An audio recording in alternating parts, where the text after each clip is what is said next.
Kalau kalian baru mau nanam labu siam atau masih pemula, kalian wajib banget nonton video ini sampai akhir supaya tidak ada kekeliruan dalam penanaman labu siam. Halo teman-teman, halo semua. Hari ini aku mau sedikit sharing kesalahan yang sering dilakukan pemula saat baru mulai menanam labu siam.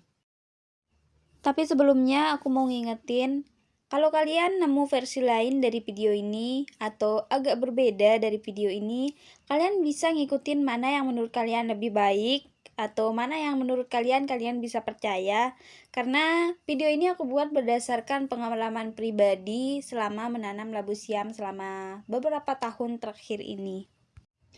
Oke teman-teman, ini dia 6 kesalahan yang sering dilakukan pemula saat baru mulai menanam labu siam menurut versi aku.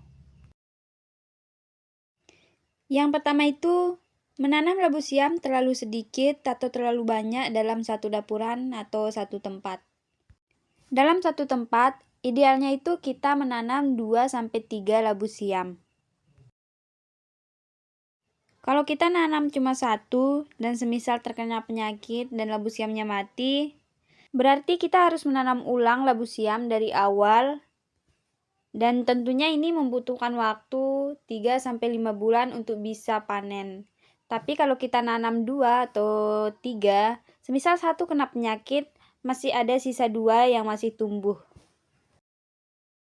Adapun kalau kita nanam terlalu banyak dalam satu dapuran, semisal kita nanam 5 atau 6 buah, kemungkinan besar tanaman labu siamnya tidak akan tumbuh maksimal atau kecil-kecil, karena 5 tanaman labu siam ini harus berbagi nutrisi. Nutrisi yang terbatas dengan jumlah tanaman yang terlalu banyak, tentunya ini tidak bagus untuk pertumbuhan tanaman itu sendiri. Lanjut yang kedua, jarak tanam terlalu dekat. Seperti yang kita ketahui bersama, labu siam ini tumbuh merambat dan panjangnya itu bisa sampai 10 meteran atau bahkan lebih, apalagi kalau tumbuhnya subur itu bisa 20 meteran lebih. Dengan kondisi seperti itu, kalau jarak tanamnya terlalu dekat, ini bisa mengakibatkan kanopi daun terlalu rapat dan tanaman labu siam ini harus bersaing memperebutkan sinar matahari dan nutrisi. Saya pribadi biasanya memberi jarak tanam itu 2x3 meter atau kadang kalau tanamannya terlalu subur itu bisa 3x4 meter. Oke, sekarang yang ketiga yaitu menanam labu siam di tempat yang banyak dinaungi pohon-pohon. Ini kurang bagus ya teman-teman, karena ini bisa mengakibatkan tanaman labu siam itu tidak tumbuh optimal karena tidak mendapatkan sinar matahari untuk berfotosintesis. Labu siam sendiri membutuhkan waktu 6-8 jam per hari untuk tumbuh dengan baik dan berbuah lebat. Jika kekurangan sinar matahari, proses fotosintesis akan terhambat dan ini bisa mengakibatkan batang labu siam itu kurus dan memanjang, daunnya kecil dan pucat, produksi buahnya juga ikut menurun, dan labu siam ini lebih rentan terkena penyakit. Jadi kalau kalian mau menanam labu siam, sebaiknya hindari menanam labu siam di bawah pohon-pohon yang terlalu rimbun atau rindang. Sekarang kita lanjut ke yang keempat, yaitu kedalaman tanam. Kedalaman tanam ini sangat penting untuk pertumbuhan optimal labu siam, karena kedalaman yang cukup akan memberi ruang bagi akar labu siam ini untuk tumbuh dan berkembang dengan baik, menopang tanaman, dan menyerap nutrisi serta air yang lebih efektif tentunya. Beberapa orang yang saya temui, seperti tetangga saya misalnya, itu menanam bibit labu siamnya itu hanya setengah bagian buah saja.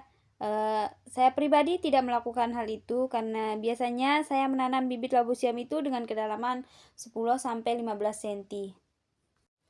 Selain kedalaman tanam, hal lain yang juga perlu diperhatikan adalah kondisi tanah itu sendiri. Labu siam bisa tumbuh subur di tanah yang gembur, berpasir, subur, dan kaya akan humus. Oke teman-teman, sekarang kita lanjut ke yang nomor 5, yaitu para-para labu siam. Selain tanamannya, para-para labu siam ini juga hal yang penting untuk diperhatikan. Tanaman labu siam ini memiliki pertumbuhan sulur yang sangat cepat dan lebat dibanding tanaman lainnya, yaitu bisa 10-30 cm per minggu. Jadi pastikan para-para dibuat kuat dan kokoh untuk menopang berat tanaman dan buahnya. Para-para ini bisa dibuat dari bambu bisa, kayu, nilon, kawat juga bisa, atau kadang untuk orang-orang yang memiliki budget lebih, biasanya mereka untuk tiangnya bisa langsung dicor.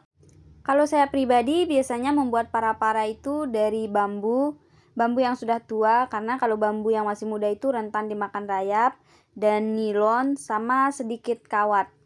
Perpaduan ketiga bahan ini menurut saya cukup kuat dan kokoh, dan tentunya hemat karena harganya yang terjangkau. Selain bahan untuk para-para, ketinggian para-para juga hal yang perlu kita perhatikan dalam penanaman labu siam. Kalau para-paranya terlalu tinggi, itu akan menyulitkan kalau kita mau panen atau membersihkan para-paranya. Adapun kalau para-para labu siamnya ini terlalu rendah, ini juga kurang bagus karena akan nyentuh kepala dan itu tentunya mengganggu aktivitas kita di bawah para-para labu siamnya. Tinggi ideal untuk para-para labu siam itu menurut saya pribadi tidak berpatok berapa senti, tapi menyesuaikan sama tinggi badan kita atau orang yang sering merawat labu siamnya, ditambah lagi 10-15 cm untuk ditancapkan di tanah, dan ditambah 20-30 jarak antara kepala sampai tiang atas para-para labu siamnya.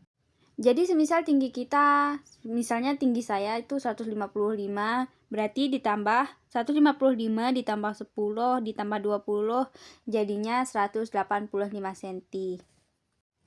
Jadi semisal contohnya saya misalnya tinggi saya 155 cm ditambah untuk ditancapkan misal saya pilih yang 15 dan untuk jarak antara kepala sampai tiang atas saya pilihnya 20 cm. Jadi totalnya itu 190 cm.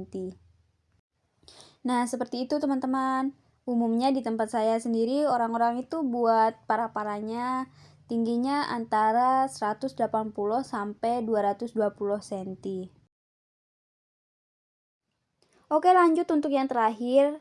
Ini adalah salah satu kesalahan yang paling sering dilakukan, yaitu tidak membersihkan daun atau ranting kering dan tidak melakukan pemupukan labu siam.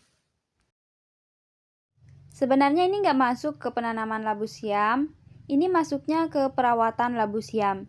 Tapi karena menurut saya ini cukup urgent untuk pemula, jadi tetap saya masukin.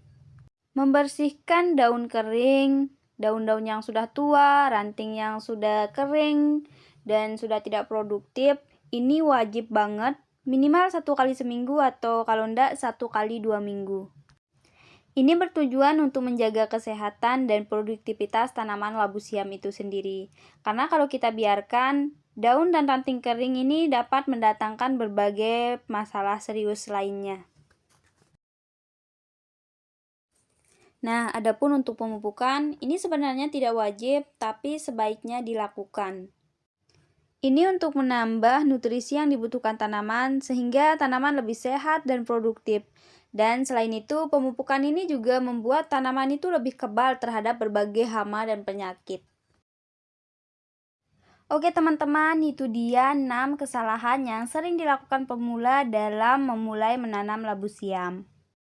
Sepertinya sampai di sini dulu untuk video hari ini. Kalau kalian belum subscribe, jangan lupa subscribe, like, komen, dan share video ini ke teman kalian kalau sekiranya video ini bermanfaat. Dan sampai jumpa di lain waktu. Bye-bye.